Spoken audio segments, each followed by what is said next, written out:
Our test speaker, Michael Chikwiliwa, Seeds of Destiny.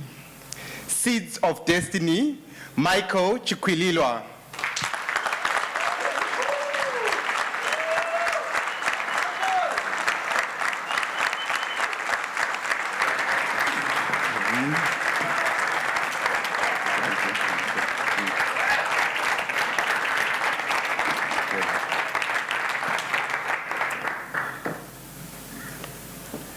Failure, such a unifying force that brings us all together. I've been through it, you've been through it.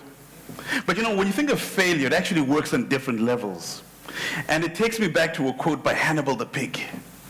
All animals are equal, but some animals are more equal than others. Growing up as a child and in high school, I can't really say that I dealt with much failure because I was one of those outstanding overachievers, whether it came to sports, whether it came to Christianity, or whether it came to academics. And I remember how in grade 10, I got the highest marks in biology for the entire country.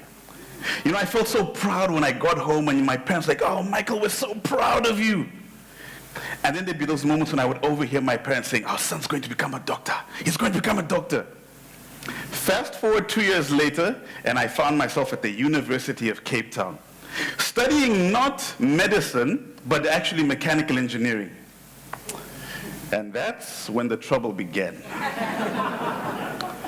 2 years into my studies, I flunked out of university. I got kicked out. I struggled with the thought of going home and telling my parents that I had failed, their star child. That December was very difficult for me because you can imagine my parents would be like, "Michael, so when are the results coming out?" And I'd have to lie. "Ah, no, Mom, you know, the postal service, this and that." Every morning at 5 to 6 a.m., I would walk to the post office just to go and take out the mail and tear up any letters from UCT. Yeah. I decided that I was so positive. I believed in this mind power thing. I was going to come back to UCT in January. I was going to speak to my lecturers, and with the positivity of my mind, I was going to sort things out. December flew by. January came. Lied to my parents. Going down to Cape Town, went down, spoke to my lecturers. They all said the same thing. "No, we can't help you."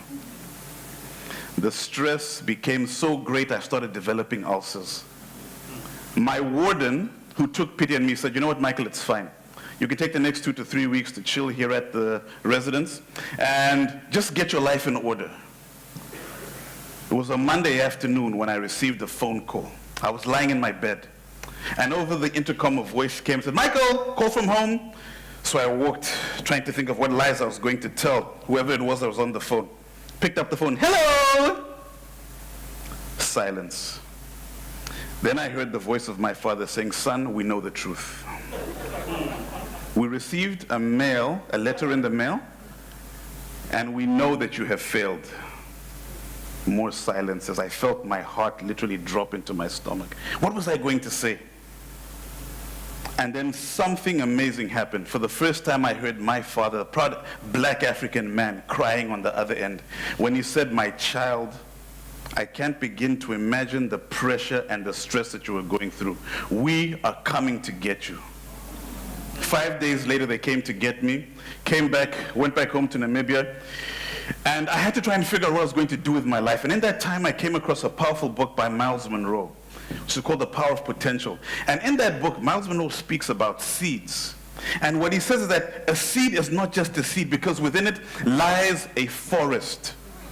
Each and every one of you is a seed, but there are 3 things that we need in order for all seeds to flourish. We need sunshine. That we get a lot of. You need to have the right environment, the soil. But you also need rain. Personally, my favorite seeds are popcorn seeds. For obvious reasons. But there was always something that I found quite intriguing about popcorn seeds. What's the difference between a popcorn seed before and after it has been popped? It's heat, pressure that brings about the transformation process. But when you really think about it, the DNA is exactly the same. How many times have you been asked to deliver a speech in your club? We can't handle pressure. Oh, ah! How How many times have you been asked to take on a leadership role within your club? The pressure's becoming too much. How many times when Toastmasters ask you to pay your dues, do we complain? We don't have an issue with the sunshine. We don't have an issue with the environment. It's the pressure that really, makes us cringe. In 2015, I came to Macon for the very first time with my friend Licious. We're from Namibia. Our club was going through ICU. There were literally only 2 of us in the club. It was failing. Everybody had abandoned us. The rain was really pouring. We came here without much money. We were broke. So we could only we could only afford to pay for 1 day. So as we're sitting there discussing what we're going to do about our financial situation, Paul Jensen overhears us and he says, you know what, guys, it's fine. It's on me. I'll pay for you guys. We thought, wow. We get into the conference. Hey, how are you? Where are you from? We're from Namibia. Woo, Namibia. You guys are in trouble. Aletta is looking for you guys. We thought, who is this Aletta woman? Remember, we were a club that was not in good standing. So at that point in time, we decided, you know what? We are avoiding all the white women at this conference. We don't know what she looks like. Phew. But lo and behold, Aletta got a hold of us. And then something magical happened, ladies and gentlemen. Number 1, in the midst of all the rain that we were experiencing. Number 2, we were in an environment, a building environment with Toastmasters. Number 3, the sunshine came when Aletta smiled at us and said, you know what, guys, everything is going to be okay. I believe in you guys and I know that you guys can make it. It was at that point that we felt so invigorated. We went back to Namibia and our failing club the next year became the #1 performer in Namibia. The next year we made President Distinguished for the very first time in our history. We got 15, not 10 points. So the point that I want to make to you is this, ladies and gentlemen.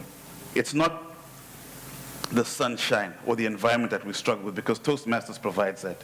But if you cannot take and embrace the pressure, if you cannot embrace the pressure, you will never reach your full potential.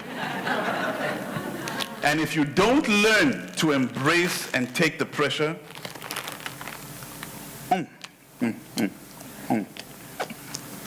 you'll never know how good life can taste. Mr. Contest Chair.